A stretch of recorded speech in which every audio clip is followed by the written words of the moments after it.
St. Louis County voters last year passed Prop P to give the county police officers a raise.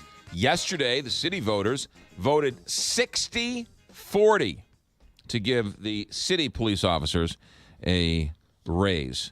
Police officers across the region are happy. People who support the police officers are happy. Our next guest, Jeff Roorda, who has been uncharacteristically quiet over the last couple of weeks and months, joins us. Jeff Roorda, welcome back. Big 550 KTRS. I'm back, baby. What is your official title? Business manager. Business manager of the St. Louis City Police Officers. 60% of the vote who came out to vote supported the police. Doesn't matter what the protesters say, there's no doubt that the region supports police officers. Yeah, let's put that number in perspective, McGraw. If you look at a presidential race, you have to win almost every state to hit 60%. Nixon won 49 out of 50 states and hit 60.2 in 1972. That's how big a landslide this election was. And so really sort of puts to rest any argument, any issue over where the community and what the community feels about the police officers here in the region. Right. This was a referendum on whether the St. Louis Metropolitan Police Department is the problem or the solution. And in a stunningly overwhelming vote, they chose that we're the solution. Yeah. And I guess the media are probably at somewhat fault at this because the minority, the vocal minority, clearly since the vote has taken place, of the protesters who are stopping traffic and standing outside the mayor's house and breaking a couple windows this last time, they might be vocal, but they are certainly in the minority. Right, and don't even attribute the entire 40% to them. I mean, there's some people that just won't tax themselves under any condition. We understand that. So I mean, if this was just a referendum on good police or bad police, the number would be even higher. But I mean, it's undeniable now that people think that the way to move the region forward, the way to move St. Louis forward, is to have a strong, well-compensated, professional, experienced police department. So what happens now? Do you think this city will sort of try and close that gap of being 120 officers down?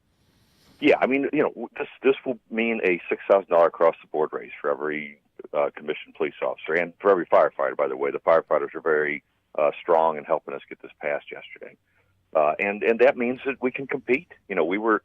We had fallen behind and further behind, and then Prop P passes in the county, and now the wages were so lopsided that we were never going to catch up on that number. As a matter of fact, we're going to continue to move in the wrong direction. So this means that we'll get good qualified candidates, which I think is even what the protesters ought to be their goal as well. I mean, that we retain the well-trained, experienced, top-notch officers we have, and that the people we hire are good candidates. I don't want to rain on your parade. It's great work. You got it done. I got my umbrella out. Okay, but $6,000. It's great, but $6,000. Once you divide it into 24 paychecks, and Uncle Sam takes his part out, and the earnings tax takes its part out, that's not a lot of money in each and every weekly paycheck. No, but remember that also applies to officers' overtime rate. So when they work time and a half and extra hours, which happens every day, they're bringing home, an extra, 6,000 times 1.5 on their overtime rate. Yeah.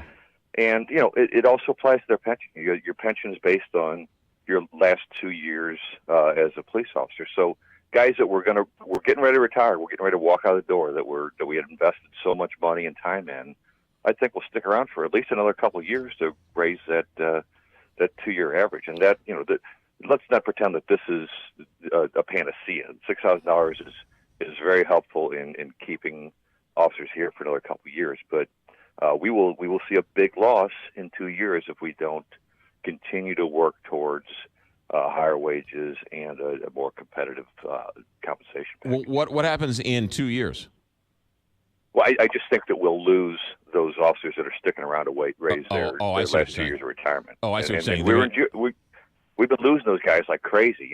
Guys used to stick around until they were 35 years on. Now, as soon as they get to 20 and are eligible for retirement, we we see them start looking around. So this is a tourniquet on a dismembered limb, but we've still got work to do. Yeah. Jeff Roorda, you're always welcome here. Thanks for checking in. Congrats.